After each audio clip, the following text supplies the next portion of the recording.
Hello everybody, my name is CulBlu, but I'm bringing out this video of me playing a board game, or talking about a board game, and today we're going to be talking about, oh no, what have I done? We're going to be talking about Come Sail Away. Sorry, I made a mess. Aha, there we go. Come Sail Away. Sorry, I forgot to do, there we go, boom, I did it. Okay, sorry, yes, let me go and start our background music here. This has clearly been a long night.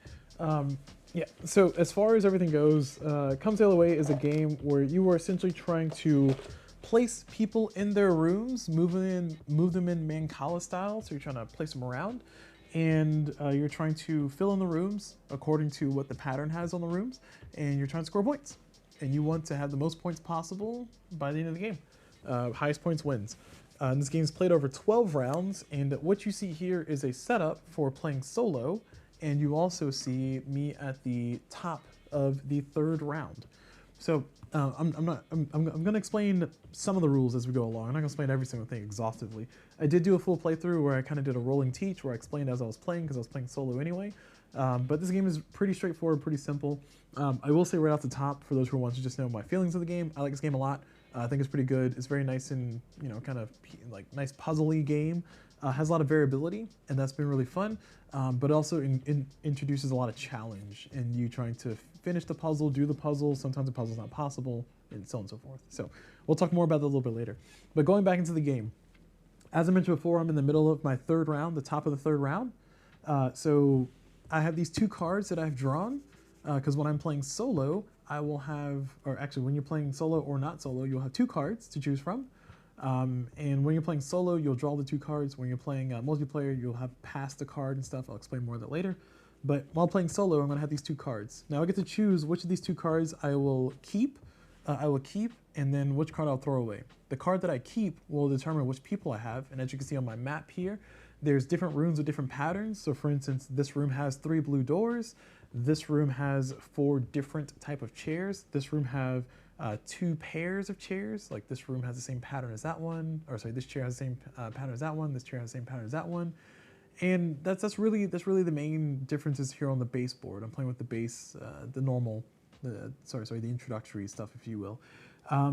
So as a result of that, that determines where I want to put my people. So for instance, if I try to put a yellow person on the black door, that's going to be a disgruntled person. It's going to be negative a point.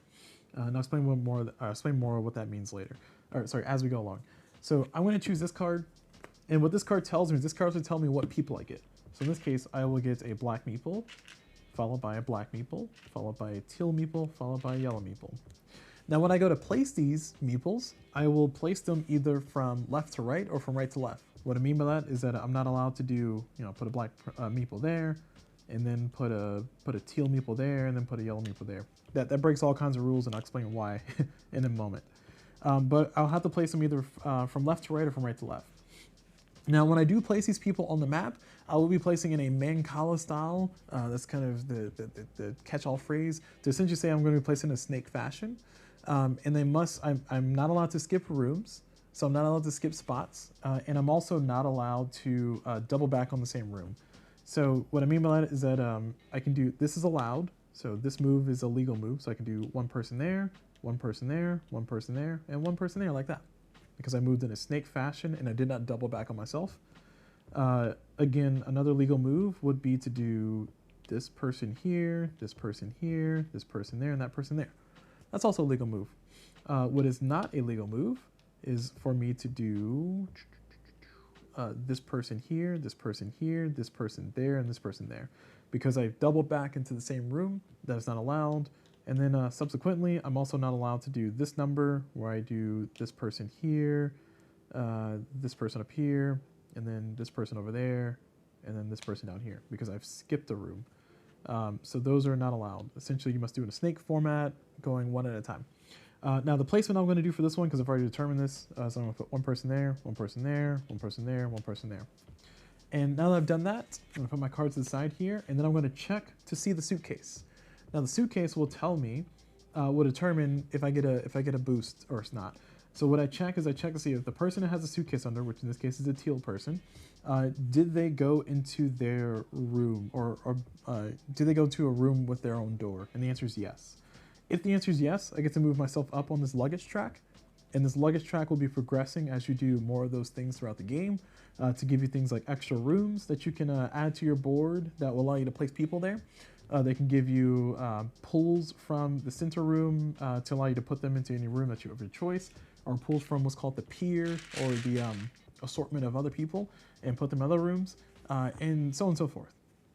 So that's kind of how that works. So we'll continue to show rounds 4 and rounds 5, and then we'll go back into the review afterwards. So we're gonna go ahead and play round 4 because the game does play pretty quick.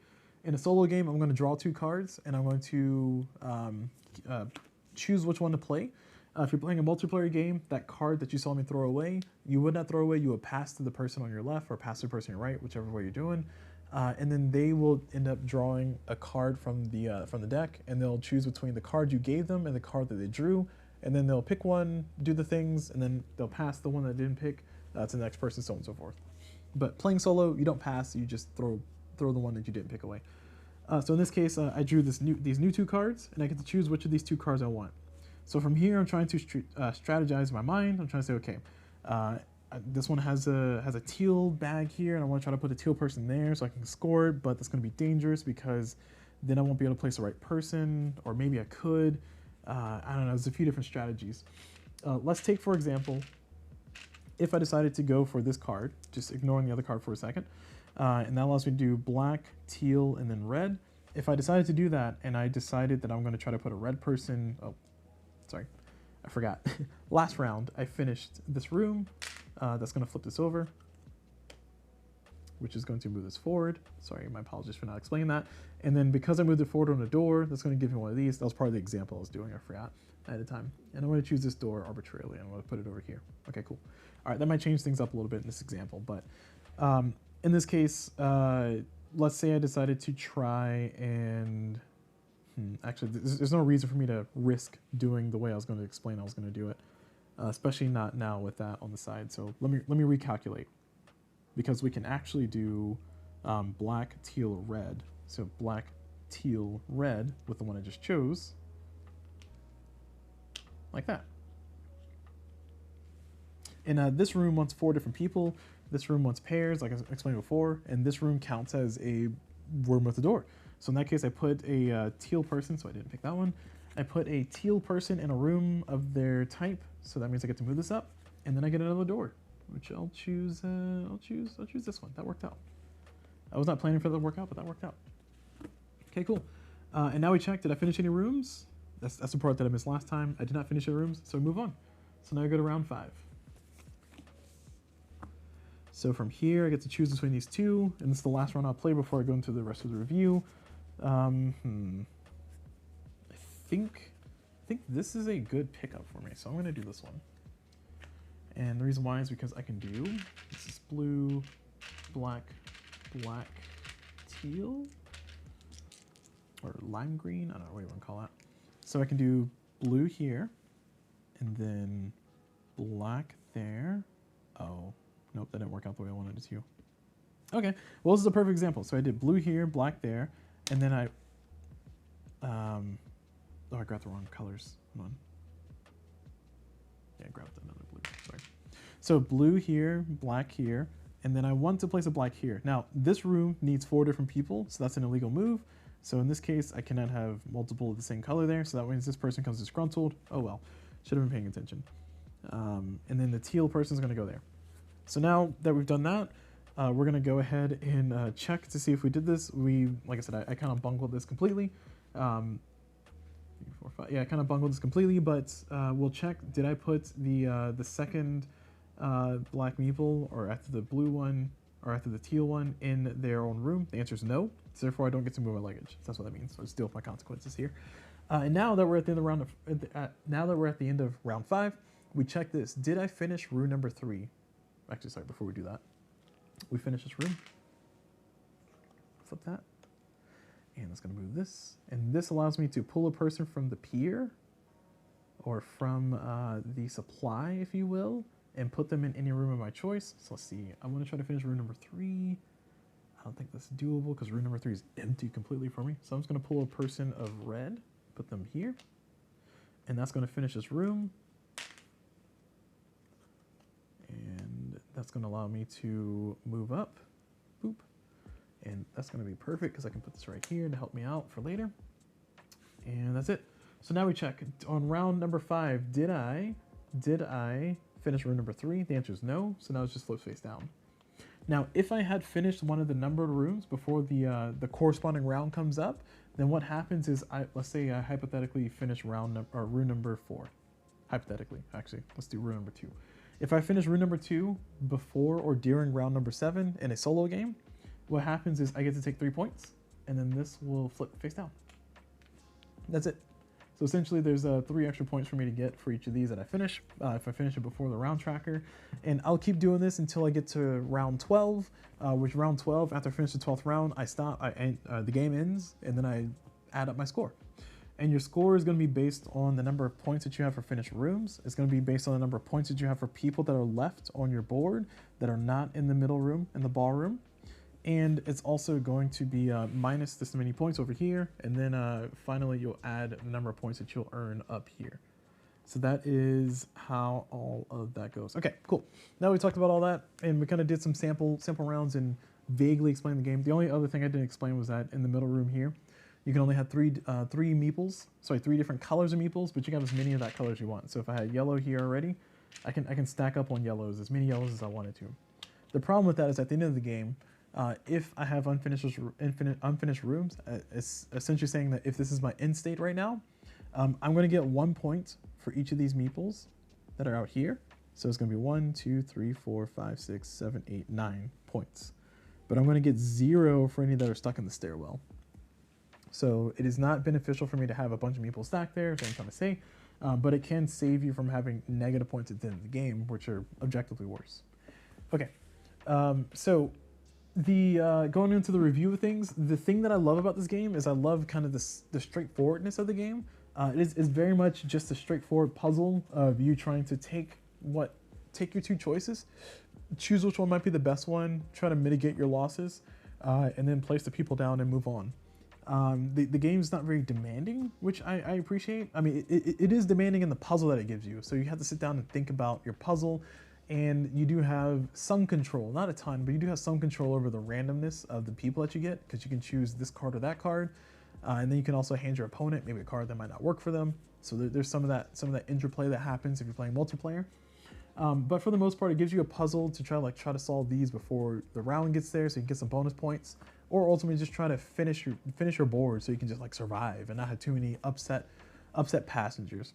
I do love the fact that it has this track up here, that as you go along the luggage track, you can start adding in new rooms that give you another path to go, and that really helps out the flexibility of the puzzle, especially in situations where you might not have as much control over what meeples you have. Like for instance, if I draw the next 2 cards, you can see here that this might not be ideal for me at all. Or maybe the puzzle could work, or maybe this might work for some of these, but not everything. So it might cause some issues, or it might cause some really much needed crisis that I think is always welcome in these kind of games, where it's very simple rules, very simple mechanics, very straightforward things, but it creates enough of a puzzle, it creates enough of a crisis for you that you can kind of feel like you're very engrossed. There you go, that's what I'm looking for. You can feel like you're very engrossed in the game, and you are trying to address a problem. You're trying to put out this fire while solving that fire, and you're trying to solve this situation while hoping, fingers crossed, that you get the right thing that you need. And it's just a whole bunch of good stuff. And I really do appreciate everything that this game offers for the amount of the lack of impact that it has, because it really feels like you get a lot of stuff. You get a lot of chew on here. As you're playing it, but the game is very simple mechanically, and the game is also very straightforward from just draw your card, choose between the 2, and then place people. That's really it. And then you're trying to finish this room, finish that room, and they also offer some additional puzzle. This is just in the base game here. I don't know if there's going to be expansions, but I hope there is. But these rooms will give you different things. For instance, actually, I can't explain what this does. I don't know what this does. But these rooms give you have different abilities, different effects. They'll let you do different things. Again, I haven't played with these yet, so I don't know. In my 9 playthroughs of this game, I haven't played this, nor have the persons that I played against or played with it either. But the rulebook is pretty nice. The rulebook is pretty straightforward. It goes through the whole phasing of everything.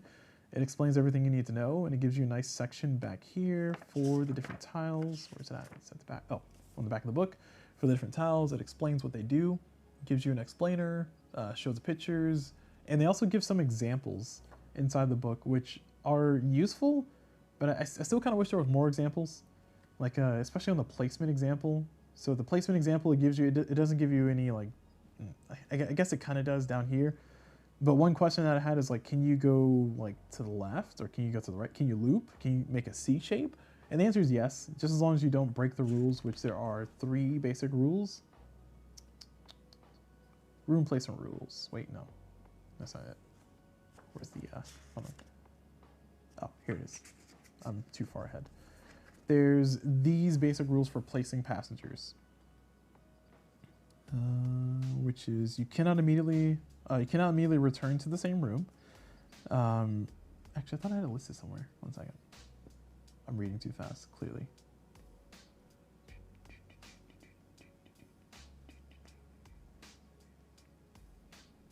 Huh, I guess not. I guess it just gives us these 3. Sorry, you cannot immediately return to the room, the same room you came from. You cannot skip a room, and you also cannot loop back into a room that you came from. So, it's basically the same kind of things. Anyway, all right, my inability to read pretty fast aside. You also have some passenger cards that allow you to do like these ones. These cards, they'll show up like this with 2 people. They have little arrows inside. That allows you to basically just take those 2 people and then put them anywhere. So I can put this blue person there, and I can put this yellow person over there, like so. That's pretty nice. It's nice that it gives you some cards. Like you only get 2 people, but you get to place them specially. So that feels good. So yeah, I mean, it's just an overall really good game. One of the things that I don't like about the game is that sometimes the puzzle just doesn't... sometimes the cards don't card correctly for you, you know? And that saves the game from being solvable, which I always appreciate a game that's not solvable, because when it becomes solvable, it becomes like, why am I playing this? Like, I feel that way strongly about Warp's Edge. I feel like Warp's Edge is solvable, as in you get to a certain power level and you're just so powerful that they can't do anything. The enemies can't do anything, or maybe you run out of time. I don't know. Time is never on your side in that game. But in this game, I feel like sometimes when the cards just don't come out right, it just doesn't feel good. It's very frustrating, especially when you're playing a competitive game and like, you know, you're struggling to try to get your pieces in. You're getting all these negatives, and your opponent is like, oh yeah, I got this. Oh, perfect card. Oh, this is the greatest card. Oh, the best card ever. And it's like, I'm glad you're happy, but I'm struggling. Please be less happy. I don't know. It's happened to me a few times, but overall, I think it's a pretty straightforward game, and I do like it a lot. If I recall correctly, this game was only available from overseas, and it took it a long time to get over here into the United States, which is where I'm at. So that made it kind of a sought-after game greatly. I do think this is a good game. I do think it's a pretty fun one. I will put this in the same category as something like River Valley Glassworkers, which if you see my other videos, I do rate that game somewhere in my top 20 apparently. For that game, even though it's very simple. But Come Sail Away, I do enjoy the experience. I do enjoy the placement. I don't think it's worth spending more than whatever MSRP is for the game, because I mean it's good, but it's not like I must go out and get it. But I do also like the kind of the color palette that was chosen. It does feel nice. It does pop pretty well. It does stand out. It looks pretty good on the table, and that's nice. The theme, I don't know. You're trying to place passengers on a ship, sure, I guess, sure. The theme doesn't always have to do it for me. I mean, I enjoy a game about. I enjoy a game of Clinic, which is a game about running a hospital. So I guess theme doesn't always matter a ton for me. But with all said and done, I think it's a really good experience. I think if I had to give this a rating out of 10, I would definitely put this at a solid 7. I feel 7 is a good score for this one. I don't think it would be any higher because I don't think it offers anything super ultra complex. But it does give a good experience, and it's very smooth when you're playing multiplayer. A little bit too smooth because some of the procedural things like figuring out who scored what. Because when you're playing with multiplayer, you don't have this end around thing. Instead, you just have whoever does it first come first serve. And if you finish it that same round, or if you get the objective that same round, then everybody scores the same points. But at the end of that round, then it goes away. So let's say if I completed objective 2 and then player 2 completed objective 2, then we both get our 3 points. But player 3 and 4, let's say they didn't do it by that time, so they they don't get those points when they finish a room later.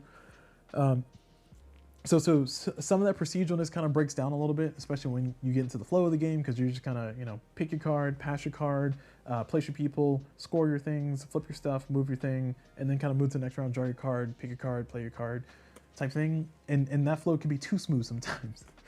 So you do have to be wary of that, especially with the table of 4 people. Trying to be the timekeeper or the task keeper, if you will, to make sure that we're all on track and we're all not, you know, we're all in the same round. Is an important thing. Anyway, but I digress. All right, so cool game. I do recommend. I would recommend getting it if you can find it. I think it's a pretty fine game, and I think it deserves a place on my shelf. So I'm going to keep it, of course. I mean, I guess I keep all my games. Well, I guess not all my games. Anyway, that's going to be it for the video, though. I've rambled on enough. Thank you all very much for watching. Hopefully this is useful for you all. Hopefully this is informative, and let me know what you think in the comments about this game. Let me know if you liked it. Let me know if you didn't like it.